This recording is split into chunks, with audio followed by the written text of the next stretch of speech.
her name is Dr. Lindsay Canberra, and she is with Physical Therapy and Balance Centers. Dr. Canberra is a dedicated and highly skilled physical therapist with a doctorate in physical therapy from the Franklin Pierce University. She's originally from Hawaii and has been practicing for a few years now. She specializes in vestibular rehabilitation, helping individuals regain balance, stability, and confidence in their daily lives.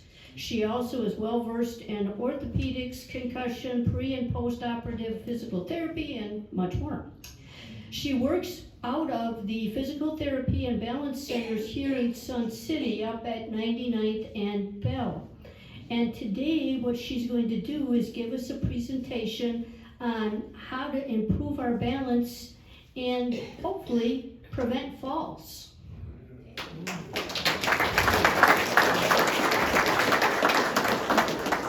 Thank you. Good morning, everybody. Once again, I'm Lindsay, and I'll give you a little kind of brief course on like fall prevention and fall recovery. Okay? Let's see if this works. Perfect. Alrighty. So, how many of you have had a fall within the past year? It's okay, don't be shy. Half of you, because I run on half of you. I fell, but I refused to call them. No. Oh no. Well, that's good. I'm glad there's not many hands raised, but we probably know of a loved one that's also had a fall. And you know, falls are one of the leading causes of injury for the older adults, which is considered age 65 and above. In fact, 1 in every 4 older adults report to fall every single year. That's quite a lot. That's a bit too much for my liking. And even in 2019, 88% of emergency departments or hospitalizations that see hip fractures, and 83% of deaths related to hip fractures are because of falls. So we know there's a lot of correlation between falls leading to death. There are some risk factors that are involved for that. Conditions that affect your eyesight or your sensation. Those are 2 of the 3 senses that we need to maintain balance. So if any of those are impaired, it's not as strong as they used to, and that can make you feel more unsteady. Conditions like diabetes and heart disease can also increase those factors. Muscle loss related to just aging. That's very common. If we're not staying active, that can also lead to more likely to have falls. Having feet problem. We start walking with everything, starting with our feet. So if we're having maybe pain, or we've had a previous injury, or we're not wearing the best footwear, such as like flip-flops, that can just increase our likelihood of falling. Medications. Certain medications have side effects for dizziness, or definitely like cross medication. Sometimes the interactions can lead to dizziness. So that's something definitely to talk to your doctor if that's the case. Also, there's just safety hazards within the home that we need to modify to make sure we're safe. Luckily in Sun City, we have pretty good foundations of the home, but there are some ways we can also make it just even safer. So let's get to the nitty-gritty of things. Fall prevention. What are some things we can do already to make us safer? Staying active and building up some strength and balance training. And that could be through physical therapy, getting foundation and continuing at the recreational centers. But we want to stay strong so that we don't start getting weaker overall, because if we don't have the muscle strength to keep us upright or catch ourselves, then we end up on the ground, and we don't want that at all. Slowing down transition movements, such as getting up from bed. A lot of times, some of you may feel like, I sit on up and whoa, I'm kind of feeling a little lightheaded, right? Or if I'm getting out of a chair and I move too fast and whoa, kind of lost my balance there. It's okay to slow down those movements. As we get older, sometimes the blood doesn't go to your head, so then we get up too fast, we're not ready to stabilize ourselves. So it's okay to slow down those movements. Using assistive devices such as canes and walkers. I know sometimes having those assistive devices kind of creates a stigma that like, oh, I'm getting older, and we don't like that. But safety is always number 1, and I'd rather you be safe using a cane or a walker, especially on those days where it just doesn't feel right. Supportive footwear, we're kind of circling back to that. So, not wearing flip-flops, open-toe shoes that allow us to trip. Now, if you have like a sandal with like a backing around it, that's perfectly fine. It's more secured to your foot, and we're not playing around with, ooh, it's like feeling really weird and awkward. If you like to wear heels, I'm not gonna stop you from wearing heels, ladies, but working with a smaller heel, maybe work with a wedge versus like something more thin and not as stable, maybe we can avoid those now. And then just addressing the safety hazards within the home, which we'll go into in the next slide. All right, how to fall-proof your home. Now, hopefully, I think most of Sensei doesn't have carpet, so this is probably not as relevant, but if you do have carpeting in your house, or you have a loved one that still has carpet, make sure it's nice and secured down. We don't want anything kind of lifting up that your foot can get stuck in and trip over. Remove those throw rugs. They're not worth it. They can get scrunched up. Sometimes your foot gets caught on those and you can trip. Now, if you definitely need those throw rugs, they do have alternatives like stickers or adhesives to put on there so it's less likely to move around and cause a slip and fall.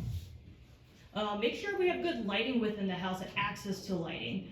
So if it's nighttime and you're trying to transition walking through the hallway, walking from room to room, we just want to make sure that light switch is within reach and we're not having to walk halfway through the room, turn on the light, because you don't know what could be in the pathway. A common place where we have a fall is at night in the bathroom when you do your restroom. So having like a night light or something in there to just nicely lit up the room, but you don't have to blind yourself by turning the lights on all the way. That's okay, but some kind of light source to help you see your pathway will be best. Sticking to the bathroom, using slip-resistant mats or installing grab rails is a good way to start, decreasing your risk of falling, or if you need to steady yourself more because you do just feel unsteady. Those are things to kind of look into. You always want to make sure throughout your house you just have clear walkways. You don't want any clutter or items on the floor. Sometimes maybe the way your furniture is arranged can decrease your pathway and lead to more bumps. So sometimes it might be reorganizing your furniture to make sure you just have nice open space, less likely to fall. And things like in the kitchen, you want to place things that are more within reach of you, especially the stuff that you use every day. So your cups, your plates, you don't want them too high to the point you have to get like a step ladder, because that can lead us to get unsteady, fall off the ladder. Or anything too low as well, because if we have to squat down really low, all it takes is one little push off balance, and on the ground we go.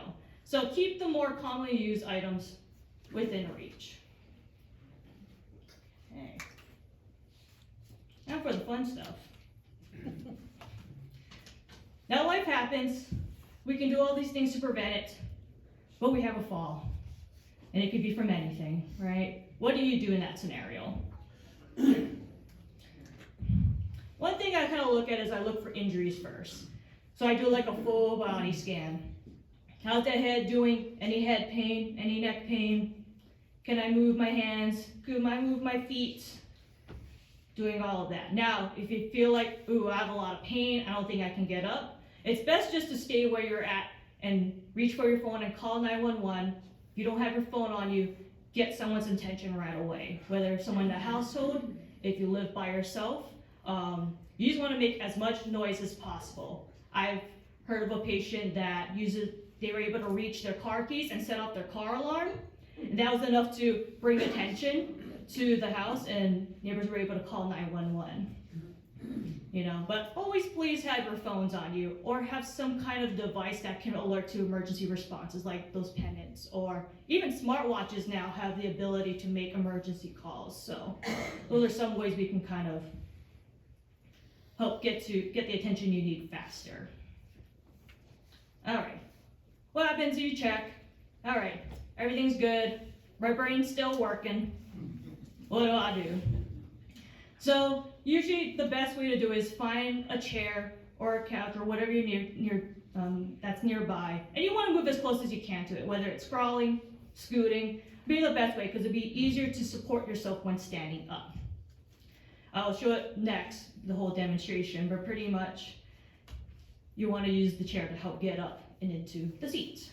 Now, if you're out and about, you're on a walk, there's no benches nearby, there's nothing nearby. If you can call for help to help assist you get up, definitely do that first. If you definitely feel like I just cannot get myself up because I don't have the strength in my legs to kneel and push myself up, definitely please call 911, okay? Or get attention from anyone to help you assist. All right, so I'm gonna lay on the floor here and show you how to get up. So if you need to stand up or get closer, do what you need to do. I know I'm very tiny, so just let me know. And I will project here. Can I borrow that chair over there? Sure.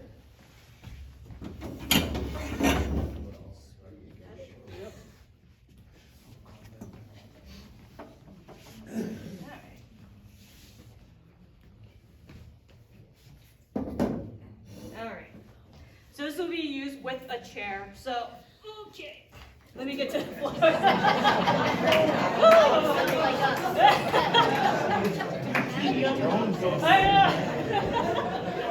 I forgot to stretch this morning. So let's say I had a fall. I'm on the ground. This is very dramatic, I know.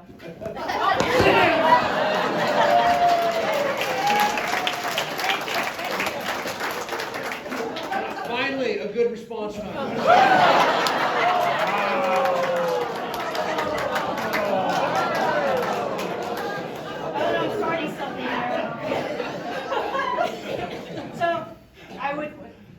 Move my foot around, move my body around, check for any pain, any injuries. All right, I'm not feeling pain, it's all good. Then I'm gonna roll to my side and push to sit up. Less strain onto your back. I don't want any back pains going on too. Next, I'm gonna locate the chair, so not too far away. So what I'm gonna do, I'm either gonna scoot with all you can, or if you can't get on your hands and knees and crawl, do what you gotta do, okay, to get over. Now I'm at my chair, or whatever surface you could find. I'm gonna face towards the chair, and I'm gonna kind of go into a kneeling position here, okay? Everyone can see? Next, you're gonna lift one leg up to get into more like half kneeling position. And you want your stronger leg to be that's up, because that's the one that's gonna do the most work to push you up. So if you know you're like, oh, I have a bad left knee, don't put that left leg up. Do the other side, or vice versa. So now you have the leverage of the chair. Now you can push yourself up, and if you're at the chair, you can just sit right into the chair. This is a normal. If it's not a sitting furniture, then you can just use it to push up, and you can steady yourself as you come up.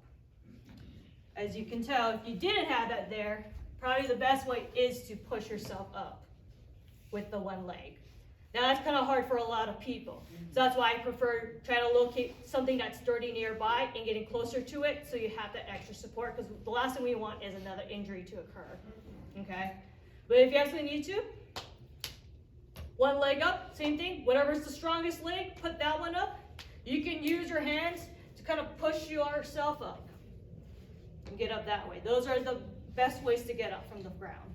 Now, if you feel like I can't do any of that right now, I don't have something sturdy, you're gonna call 911 or call for help, okay?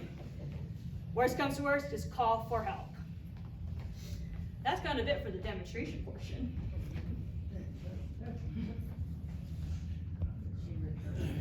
Now, after a fall, you're able to get up.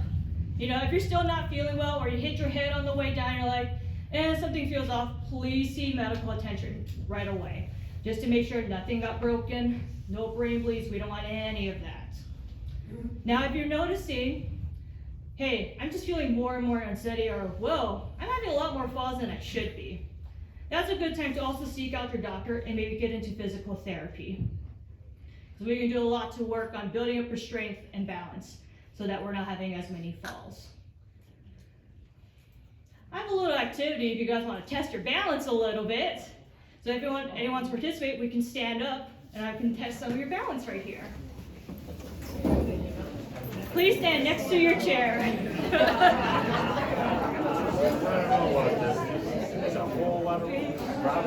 Be careful. And please, as we practice this, if you do not feel safe, do not do it, please. So one of the first ones I look at is just putting our feet together.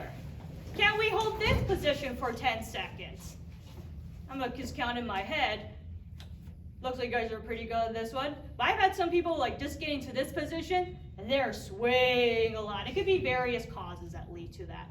But you guys are looking good. Okay, next one. We're gonna put one foot in front of the other like we're on a tightrope. Yeah, this is where it's gonna spice up a little bit. Please be next to your chair. Ooh. Yeah. Please use the chairs. All right, not bad. All right, the final one, the hard one, the really hard one. Are we able to stand on one leg?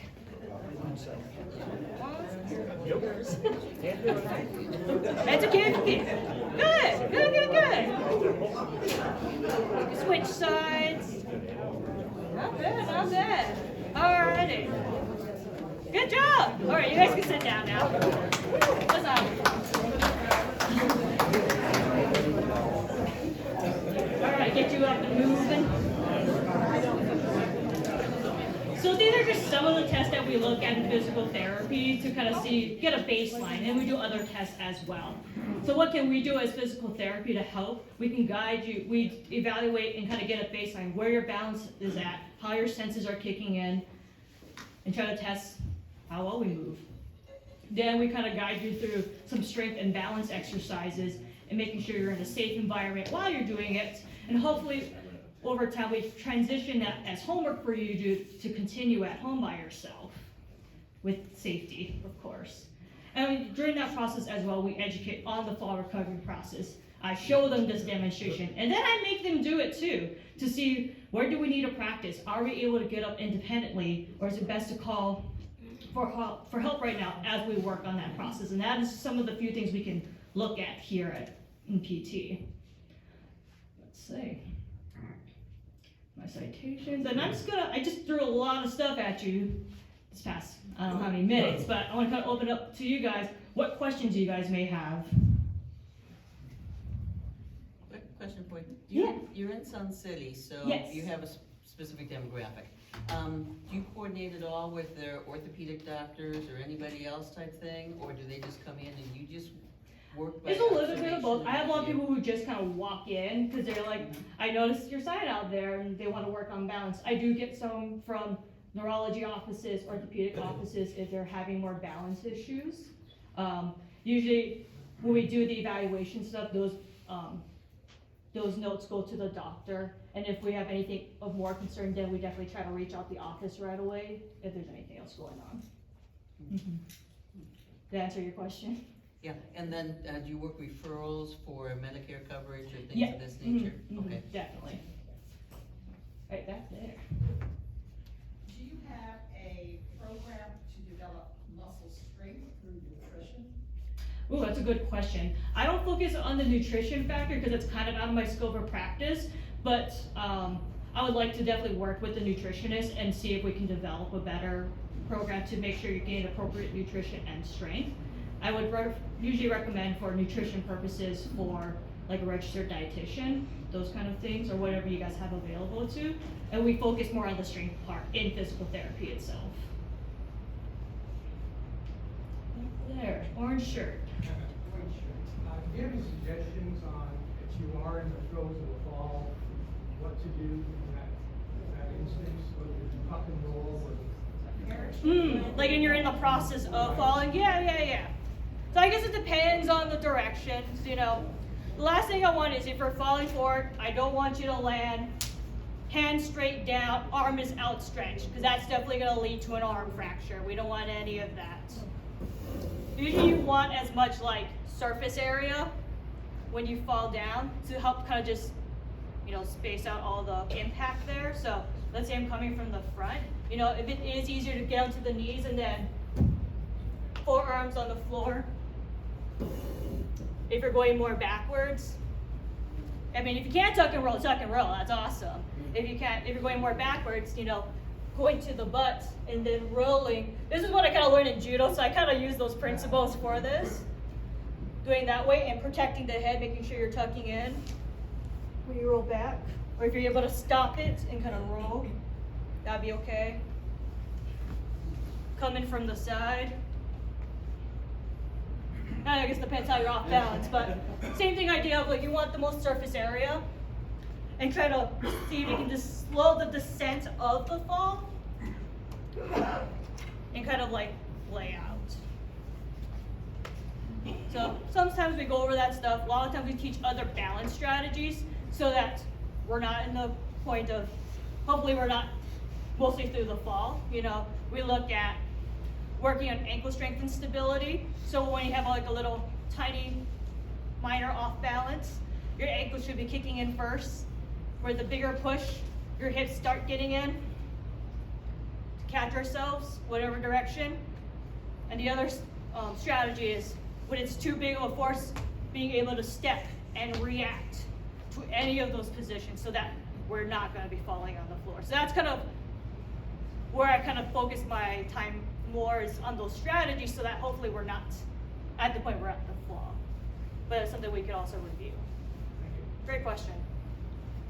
Yes? Did you bring any promotional materials? I have a relative who sustained a fall downstairs. Okay. Fractured tibia. Yeah, I believe in the back we do have some flyers and it has our contact information. Yeah, let us know that. Website. Yeah, and it has our website on there and everything. Give us a call. Yeah. If you do take a fall, it gets to a point where you really can't catch yourself, just go with it. Just go limp and just roll with it. Yeah, And you yeah. might end up- Yeah, I'd say the biggest thing is don't outstretch your arm like that because that's just what, yeah. Yeah. Do you need a doctor's referral to come in? Not necessarily, it depends on the insurance. Mainly, we take a lot of Medicares. The Medicares, you don't necessarily need the referral. We just need a doctor on hand that we can send the information to say, hey, we're doing PT, and they're like, cool, sounds great to me. That's all we really need. We don't necessarily need a referral. So it's just nice to get in and not have to worry about the extra steps of having to go to the doctor's office. But definitely, depending on what insurance you has, take a look at that so we can get you in faster or that person in faster if they need the help. Yes. Have you considered approaching the rec center for offering classes or courses? That's definitely something that we're looking into. It's just kind of building those relationships and try to get into their offices because I know sometimes it can be a little bit particular depending on what they need and what they see, but that's something that we want to strive for and definitely bring this more to the community as well.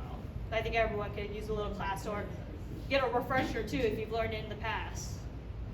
Great question. All right, any other questions? Okay.